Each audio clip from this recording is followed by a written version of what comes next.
Bismillahirrahmanirrahim. Assalamualaikum warahmatullahi wabarakatuh. Selamat malam teman-teman semua. Pada kesempatan kali ini saya sedikit menjelaskan apa itu KMS beserta aplikasi yang digunakan. Perkenalkan, nama saya Arianto. Saya kuliah di Universitas Pancasakti Bekasi. Program studinya adalah Teknik Informatika dengan NIM 392215130. Dengan mata kuliah adalah KMS atau Knowledge Management System dengan dosen pengampu yaitu Bapak Parman Suparman ST MMSI. Pada tema kali ini adalah konsep dan aplikasi mobile learning dalam pembelajaran biologi di suatu sekolah SMP dengan case-nya adalah siswa atau siswi SMP tersebut. Baik, kita mulai. Yang pertama, KMS adalah Knowledge Management System. Dengan pengantarnya, dilansir dari Wikipedia, manajemen pengetahuan adalah suatu rangkaian perangkat, teknik, dan strategi yang digunakan untuk menjaga, menganalisis, mengorganisir, meningkatkan, dan berbagi pemahaman dan pengalaman. Pemahaman dan pengalaman tersebut dapat berasal dari individu atau terintegrasi dalam proses dan aplikasi dalam suatu organisasi. Tujuan dari manajemen pengetahuan adalah mencari cara baru untuk mengubah data mentah menjadi informasi yang berguna dan akhirnya menjadi pengetahuan. Yang kedua adalah M-Learning. Definisi M-Learning, seiring dengan perkembangan zaman, teknik dan metode pembelajaran pun telah bergeser dari pola tradisional yang bersifat teacher center ke pembelajaran berbasis teknologi yang menempatkan siswa sebagai pembelajar utama atau student center. Berikut ini adalah gambar perangkat mobile learning tersebut yang digunakan. M-Learning adalah pembelajaran yang unik karena pembelajar dapat mengakses materi pembelajaran, arahan, dan aplikasi yang berkaitan dengan pembelajaran, kapanpun dan dimanapun.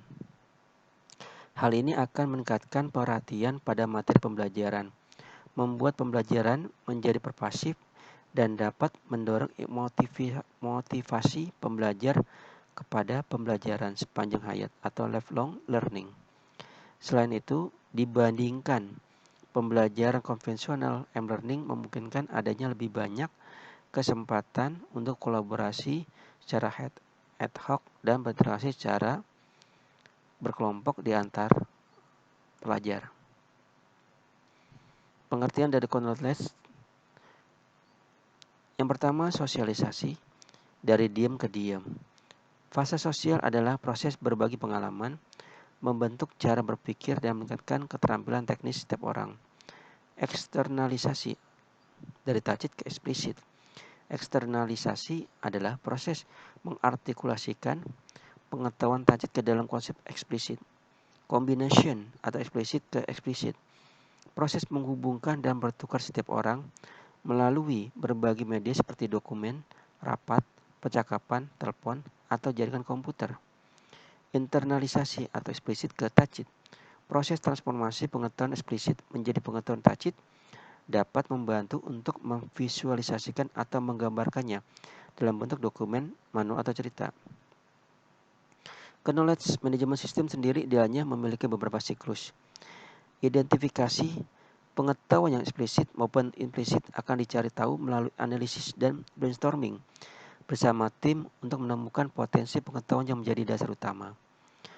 Pembuatan pengetahuan, pembaharuan pengetahuan memenuhi sebagian kebutuhan pengetahuan yang tak terpenuhi sebelumnya.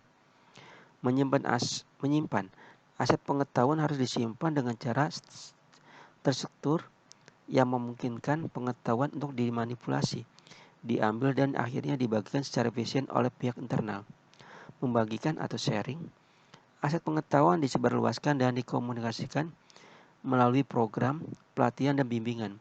Menggunakan bantuan dari seorang ahli mungkin diperlukan untuk mendapatkan pengetahuan dengan benar dan efisien.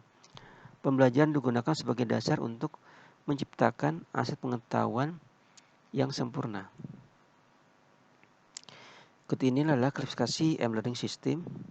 bisa kita lihat di gambar. 3 aspek mobile learning. Yang pertama, peserta didik dapat mengakses materi dimanapun dan kapanpun. Yang kedua, dapat mengerjakan latihan baik secara perorangan maupun berkelompok. Yang ketiga, mengirimkan latihan kapanpun dan dimanapun berada. Itu adalah gambaran mengenai M-Learning.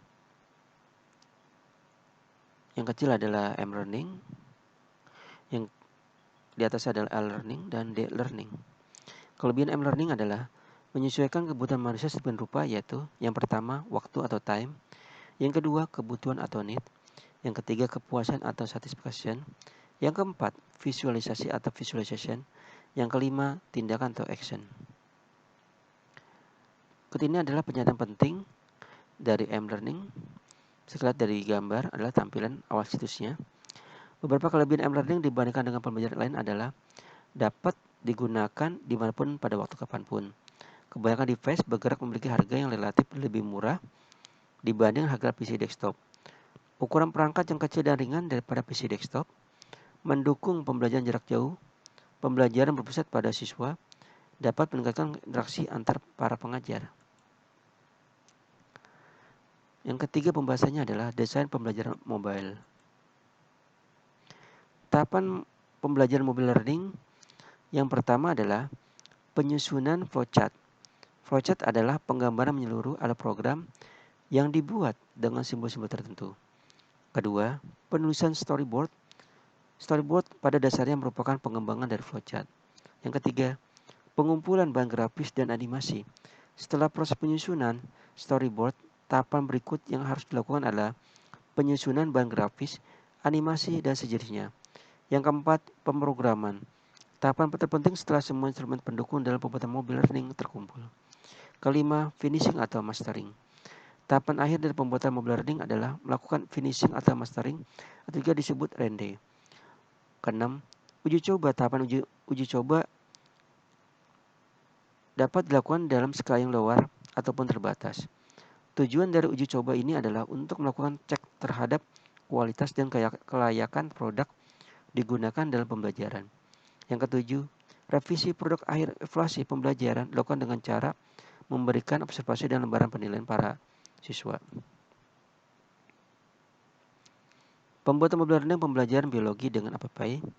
Pembuatan aplikasi atau apps pada situs AppPy sendiri dilakukan secara online dan sudah disediakan berbagai jenis pilihan aplikasi yang dapat dikembangkan seperti permainan, iklan, dan juga pendidikan. Aplikasi yang dikembangkan pada situs ini dapat dijalankan pada perangkat Android, iOS, maupun Windows, tergantung keinginan pembuat ketika akan mempublikasikan aplikasi yang dibuat menjadi format Android atau APK, iOS, ataupun Windows. Beberapa langkah mudah dalam membuat aplikasi pada situs AppPy. Yang pertama adalah masuk pada situs www.appy.com sampai terbuka jendela aplikasi sebagai berikut. Gambar pertama. Langkah kedua, klik tombol Get Started untuk memulai masuk pada jendela aplikasi berikutnya. Tunggu beberapa saat sampai muncul gambar berikut. Gambar kedua. Gambar ketiga. Langkah ketiga adalah menuliskan judul materi pada bagian Enter app name. Misalkan apps yang akan kita buat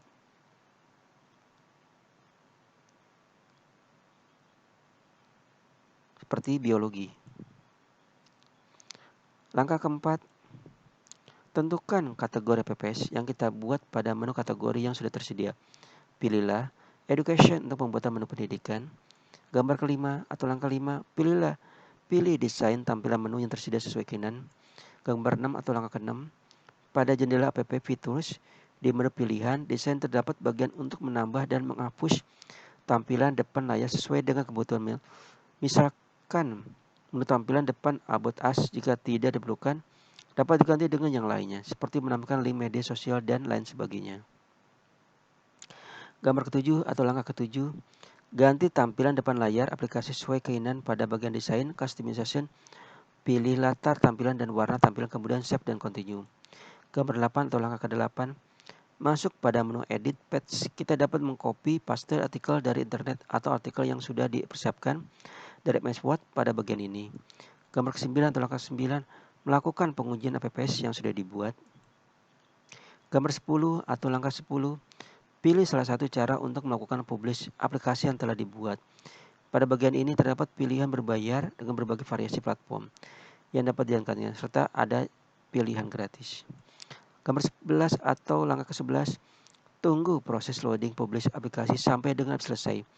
Dalam hitungan beberapa detik sampai menit tergantung dari besaran ukuran kapasitas data yang diinput pada situs saat pembuatan aplikasi. Gambar 12 atau langkah ke-12, publish telah berhasil ditandai dengan muncul 6 aplikasi yang telah kita buat. Tahap berikutnya adalah melakukan download aplikasi yang telah dibuat melalui email. Manfaat dari adanya KMS atau mobile learning yaitu perkembangan teknologi yang modern di masa sekarang ini seperti menggunakan mobile phone dan sumber daya pembelajaran melalui online banyak mengubah pendekatan pedagogi dan meningkatkan hasil belajar siswa. Inilah kesimpulan adanya m-learning. Mobile learning merupakan sebuah solusi dalam pembelajaran yang mengedepankan aspek kemudahan, kepraktisan, serta dapat digunakan dimanapun dan kapanpun. Pengembangan pembelajaran menggunakan mobile learning pada pembelajaran biologi dapat dilakukan dengan menggunakan berbagai modal seperti tutorial, drill dan praktis, gips dan simulasi. Demikian secara singkat apa itu mobile learning di mata kuliah Knowledge Management System. Terima kasih dari saya, cukup sekian. Assalamualaikum warahmatullahi wabarakatuh.